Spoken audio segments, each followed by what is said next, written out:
Welcome aboard the Victoria of Wight, the newest ferry in the Wightlink fleet. Now, they've kindly invited me to revisit the site of my annual childhood summer holidays on the Isle of Wight. Given its new status as a UNESCO Biosphere reserve, I'm keen to find out what, if anything, has changed. Since I'm never one to turn down the opportunity to get on my bike, I'm going to see the island in what I think is the best way possible, on two wheels. The Isle of Wight is really bike friendly. There's a well signposted cycle route that goes all the way around. It's about 109 kilometres. It's not too difficult, so there's something there for all levels. Don't kid yourself though, the island is far from flat. There's some pretty good hills, but on a day like today, look at the views you get.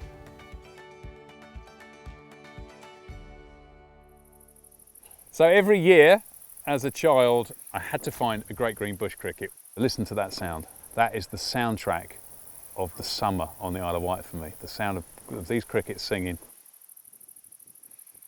Being a UNESCO Biosphere reserve is a massive deal.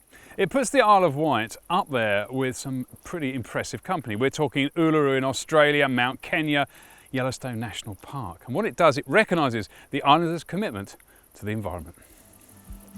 Islanders like Jamie, who works for the Wildlife Trust here at Newchurch. Look at the pond, look at this.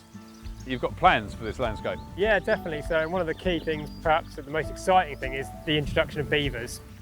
The beaver offers so much, not only for environmental improvement, but also for flood defence and protection of property and everything else.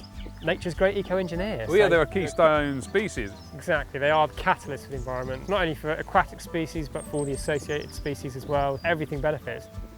The beavers are certainly an exciting up-and-coming project, but down here on the south coast of the island, I'm meeting Stephen, the project officer with Forestry England, to find out about a reintroduction programme that's already underway, that of the Whitetailed Eagles. Why is it important to release such an iconic bird here on the Isle of Well, Wight? for one thing, this bird was lost from this part of the world because of human persecution. So, in my view, it's our moral duty to restore this bird here. But also, it's an apex predator that's been lost. It's a key part of the ecosystem, and it will inspire a generation of new conservationists. In days gone by, I would have been on a little campsite near Knighton, but with so many lovely cottages to rent on the island, I thought I'd spoil myself and stay here in Ventnor for the night.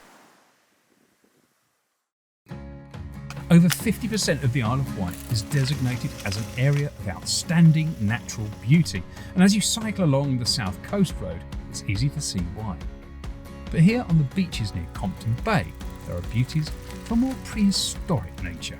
One of my favourite things about the Isle of Wight is it's called Dinosaur Island by some, and that's because there's some really rich deposits of fossils and, in this case, dinosaur footprints. This is an iguanodon, one of those huge, great big reptiles, walked along where this beach is now, something like 128 million years ago, and there's plenty more all the way along there.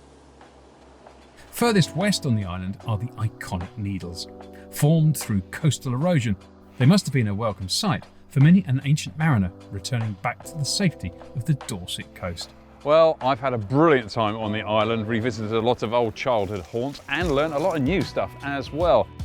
But one last night, I'm going to treat myself at the George in Yarmouth. Time for a beer and a bite, and it's also rather convenient because the ferry back to the mainland is right next door. But I'm going to take the ferry from Fishbourne to Portsmouth instead, so I can catch up with some rare and furry residents. Cheers.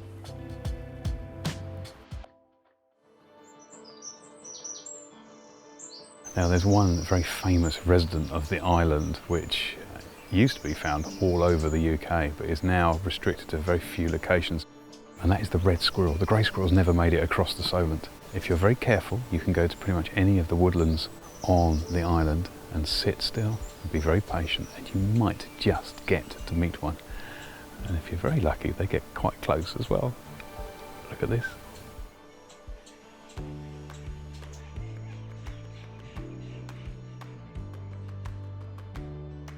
Oh, well, that's it. My cycle tour of the Diamond Isle draws to a close. I have seen some great wildlife, some stunning scenery. I've really enjoyed revisiting my childhood haunts, and I can certainly see why it deserves its UNESCO status. But for now, all that remains is to catch my ferry.